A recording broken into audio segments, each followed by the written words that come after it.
quien aviva el fuego de 1000 soles con poder, que en los cielos arde, nadie como Él, nuestro Dios. Quien gobierna el mundo, quien levanta y quita al rey, vence a sus rivales, nadie como Él, nuestro Dios. Nuestro Dios.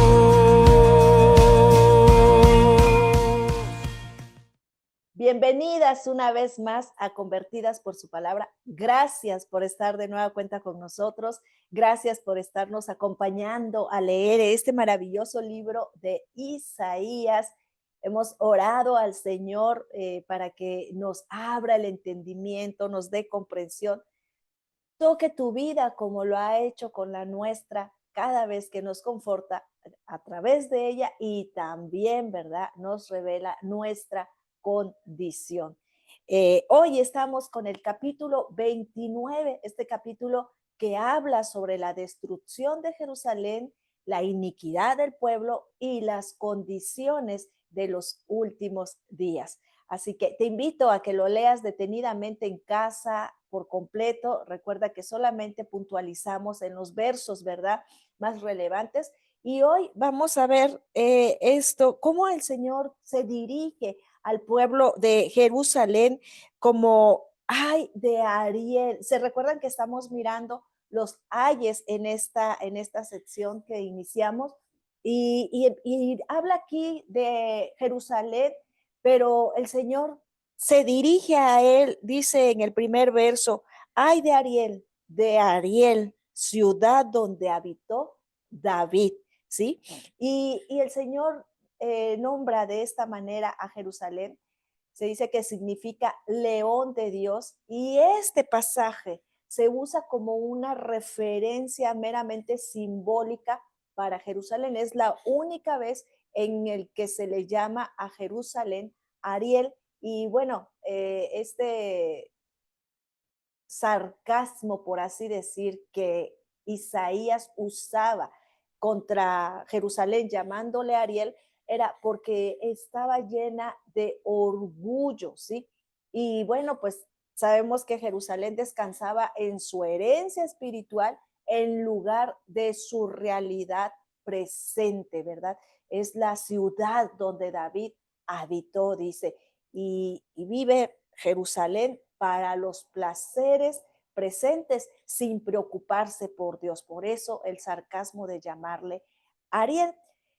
Nosotros sabemos, ¿verdad?, que nos ha estado confrontando mucho Isaías sobre la manera en la que muchas veces nos comportamos orgullosa y arrogantemente, autosuficientes, ¿verdad?, que nos sentimos y que lejos de buscar la ayuda del Señor, bueno, pues nosotros a veces buscamos en otras cosas, creemos que la plenitud y el gozo nos los pueden dar cosas pasajeras de este mundo y precisamente en el capítulo de hoy, el Señor enseñaba esto al pueblo de Jerusalén, ¿verdad? El orgullo de esta tierra de Jerusalén los había dejado espiritualmente ciegos, espiritualmente embriagados, ¿verdad? Como vimos en capítulos anteriores cuando se refería a Efraín. Bueno, pues el Señor le dice a Jerusalén que se tienen que detener y deben de maravillarse por lo que el Señor va a hacer en ellos, ¿sí? Cuando vemos nosotros que el Señor les indica esa ceguera espiritual en la que ellos están viviendo y que muchas veces, ¿verdad? Nosotros no nos damos cuenta que también estamos en esa ceguera espiritual. El Señor le dice en el verso 9, deténganse y maravíllense, ¿sí? Ustedes están cegados, embriagados y no de vino, tiemblen y no de sidra, ¿sí? Porque Jehová derramó sobre ustedes espíritu de sueño y cerró los ojos de sus profetas y puso velo sobre las cabezas de sus videntes. Estaba ahí el Señor diciéndole, deténganse, ¿sí? Por esto, porque aunque ellos pensaban, ¿verdad?, que estaban muy bien, realmente lo que tenían era una carencia, ¿sí?, de esa espiritualidad sana, ¿sí?, una carencia de la conciencia de sí mismos para ver la condición en la que se encontraban. Y el Señor les dice aquí, ¿verdad? Embriáguense, pero no de vino, ¿sí? Esto no era una bendición del Espíritu del Señor, ¿verdad? Cuando luego dicen que, es que está embriagado del Espíritu Santo. Realmente la palabra no enseña eso, ¿sí? Y esto de estar embriagados, ¿sí? Era una maldición. Nosotros vimos todo lo que le aconteció a Efraín por estar embriagados, ¿verdad? Cuando te embriaga el pecado, cuando te embriaga, pero el espíritu de arrogancia, el espíritu como lo que hace con un borracho, ¿verdad? Que se siente valiente, que no mira razones. Bueno, pues esto es una maldición tanto autoinducida como enviada por el Señor, Él mismo, con el fin de que se dieran cuenta cómo estaban. Esto les habla poderosamente a los que hoy promueven erróneamente la idea de que Dios bendice a su pueblo por estar ebrios en el espíritu. Eso no es una bendición. El Espíritu Santo, ¿verdad? Cuando nos llena, cuando nos llenamos del Espíritu de Dios, el fruto que se debe de ver en nosotros es la templanza, es la mansedumbre, cada una de estas cualidades de las cuales habla su palabra, ¿verdad? El amor, la paz, el gozo, la benignidad, la bondad, la templanza, la fe, la paciencia, el dominio propio que el Espíritu nos otorga, ¿verdad? Eso es ser llenos del Espíritu, una conducta sobria, una conducta sensata, sabia, ¿verdad? En sus 5 sentidos, capaz de refrenarse cuando se encuentra ante la tentación, ante las pruebas, ¿verdad? Porque está sensato, está sobrio. Eso es realmente ser lleno del Espíritu Santo. Lo han tergiversado con eso. Embriágate del Espíritu Santo, emborráchate del Espíritu Santo. Y muchas congregaciones, ¿verdad?, que gritan y se revuelcan precisamente como ebrios y dicen, es que están borrachos del Espíritu Santo. Eso no es una bendición, eso no es una enseñanza bíblica. Eso pasaba con el mismo pueblo de Jerusalén, con este Ariel arrogante que creía, ¿verdad?, que estaba muy bien espiritualmente hablando, porque sabía que ese era, bueno, pues esa era su raíz, ¿verdad?, donde se había eh, presentado el mismo Dios, pero no tenían la condición de lo que un hijo de Dios debe de tener. Y el Señor dice que derrama espíritu de sueño, ¿verdad? Porque como Jerusalén escoge la ceguera, ¿sí? También elige la embriaguez espiritual. Dios les envía esto también, este sueño. Alguien cuando está dormido, ¿verdad? Pues no está consciente, no tiene cómo va a poner a trabajar o a hacer algo, está totalmente dormido, ¿verdad? Y el Señor dice, derramó sobre ustedes espíritu de sueño, ¿sí? Así como los borrachos se duermen, el Señor enviaría a Jerusalén, a esta Jerusalén ciega, orgullosa y borracha al letargo y la vulnerabilidad del sueño espiritual. Y muchas veces nosotros no nos damos cuenta que caemos en este sueño espiritual, ¿verdad? Cuando nosotros vemos en las escrituras cada una de esas cosas que el Señor comparaba, ¿verdad? Cuando sanaba a los leprosos, la lepra era comparada con el pecado, ¿verdad? La sordera, el estar ciego, ¿verdad? Mudos, cojos.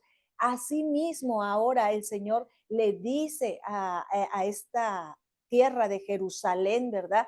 Que estaban ciegos, estaban orgullosos, borrachos y ahora hasta dormidos, ¿sí? caídos de sueño espiritual. Isaías había comparado a Jerusalén con los ciegos y los ebrios y ahora los comparan también con los que no saben leer, ¿sí? Fíjense cómo la decadencia espiritual en la que el mismo pueblo de Dios había caído por creerse autosuficiente. Y cuando el Señor les confronta con esto, que muchas veces la palabra, yo creo que a muchos, ¿verdad? Nos ha confrontado cuando dice el Señor en el verso 13, que es el verso prácticamente clave de este capítulo. Dice pues el Señor, porque este pueblo se acerca a mí con su boca y con sus labios me honra, pero su corazón está lejos de mí y su temor de mí no es más que un mandamiento de hombres que les ha sido enseñado, solamente enseñado, pero el corazón estaba lejos. Jerusalén sabía cómo hablar el idioma espiritual, pero sus corazones estaban lejos de Dios.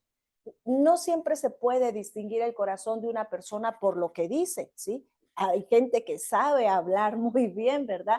No siempre se puede distinguir el corazón de una persona por lo que hace. Hay gente que se sabe comportar muy bien y no siempre, ¿verdad? Nosotros podemos a simple vista saber lo que hay dentro del corazón del hombre, aunque solo Dios puede conocer realmente el corazón, lo más cerca que podemos llegar a ver nosotros en totalidad y darnos una idea de la vida que lleva esta persona, ¿verdad? No solo eh, por lo que dicen y por lo que hacen, sino también en la manera en la que actúan en todo momento y en todo lugar. No solamente en la congregación, no solamente en medio de los hermanos, sino en todo el entorno, ¿verdad? En su trabajo, en todo lugar. Nosotros, cuántas sorpresas nos hemos llevado, ¿verdad? En el que a veces en el trabajo no quieres decir que eres cristiano y cuando te das cuenta en la congregación donde asistes puede llegar algún compañero de trabajo y qué bonito es que no se asombre de decir eres cristiana, ¿no? Sino que de darse cuenta, ahora entiendo por qué eres diferente. El pueblo de Jerusalén, el Señor lo había adoptado, el Señor lo había rescatado. El fin era de que ellos se comportaran de una manera diferente en medio de todas estas naciones, de toda la tierra que está corrompida hasta el día de hoy. Pero nosotros debemos de estar muy listos para darnos cuenta cómo está nuestra vida espiritual. ¿Estará en decadencia? Porque a veces, ¿verdad? Nos confiamos de decirnos hijos de Dios, nos llenamos de orgullo, cuando menos nos damos cuenta, estamos embriagados con el pecado, ¿verdad? Con la arrogancia, ceguera espiritual y a veces hasta como dice aquí, ni siquiera sabían leer, ¿sí? Eso es muy importante que nosotros sepamos cómo estamos. Por eso la importancia de leer las escrituras. Dado que el orgullo de Jerusalén los había llevado a la ceguera espiritual, el sueño, la borrachera, hasta el analfabetismo y la hipocresía. Dios dice que destruiría la sabiduría de los sabios, ¿sí? Él le dice aquí que les iba a destruir a sus sabios porque promovían el orgullo que condujo a todos los males que ellos estaban atravesando. Pero llegaría ese momento hermoso en el que dice el Señor, eh, los sordos oirán, ¿verdad? Y los mudos, dice, entonces los humildes crecerán en alegría en Jehová y aún los más pobres de los hombres se gozarán en el Santo de Israel. Llegará un momento que el Señor dice aquí que los ojos de los sordos perdón, los sordos oirán y los ojos de los ciegos verán. En el verso 18, en aquel tiempo los sordos oirán las palabras del libro y los ojos de los ciegos verán en medio de la oscuridad y de las tinieblas. Hay un momento en el que el Señor, ¿verdad? Va a transformar nuestra vida. Y me salté un versículo en el verso 16 cuando dice el Señor que la perversidad ciertamente será reputada como el barro del alfarero. ¿Acaso la obra dirá a su hacedor, no me hizo?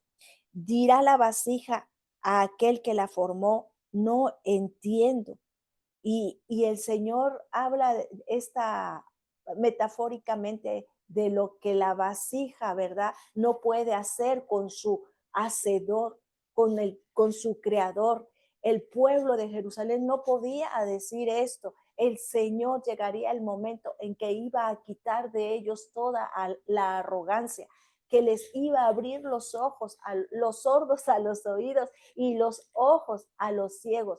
Cuando el pueblo de Dios es restaurado, el orgullo ya no les impide escuchar la palabra de Dios ni ver la obra de Dios.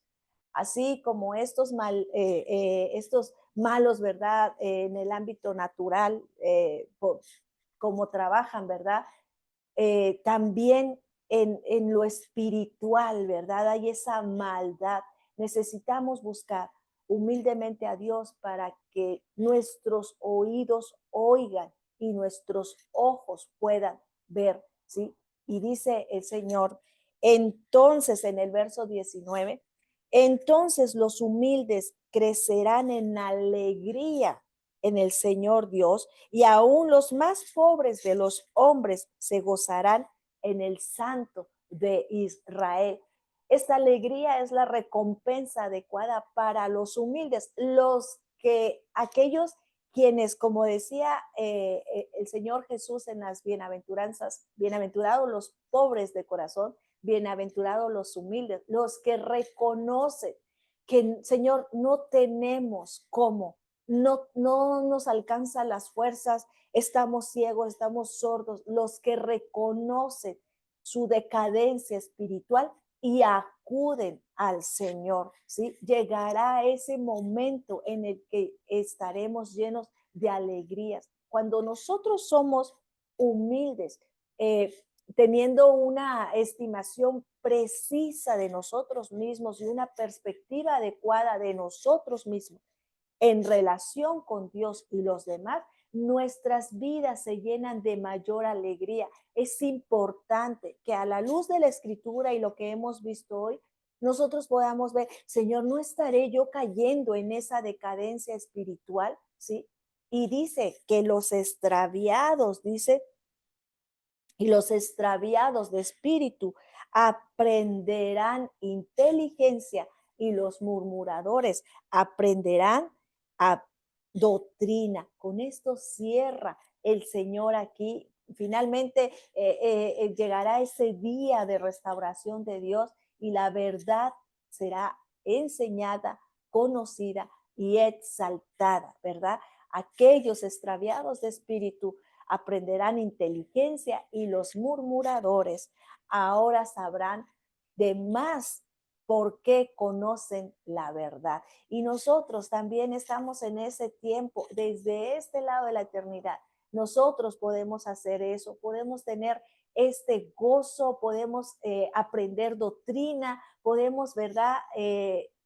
Saber que su enseñanza, ¿verdad? Nos lleva al arrepentimiento y nos lleva a estar en gloria eterna con Él. Así que espero en verdad que el Señor toque sus corazones, que les haga comprender cada uno de los mensajes que damos aquí en su palabra, convertidas por su palabra. Y te agradecemos mucho que hayas llegado hasta aquí a este video, ¿verdad? Y que si ha sido de bendición a tu vida, bueno, pues que nos des una manita arriba, que por favor compartas y que, bueno, si es la primera vez que nos visitas, pues te pedimos que nos regales una suscripción, que actives la campanita para que no te pierdas ninguno de los recursos que pronto tendremos y que esas lecturas bíblicas que tenemos día a día. Muchísimas gracias por estar con nosotros.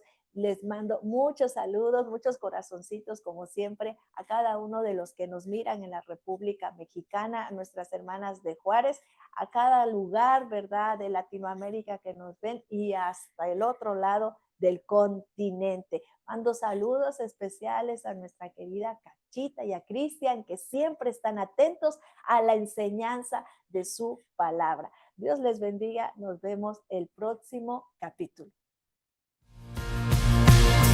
Al que en el trono está, el que era y pronto vendrá, y al Cordero inmolado, gloria. Al que en el trono está, el que era y pronto vendrá, y al Cordero inmolado, gloria. Al que en el trono está, el que era y pronto vendrá, y al Cordero inmolado, gloria. Santo, solo tú eres santo, sin igual.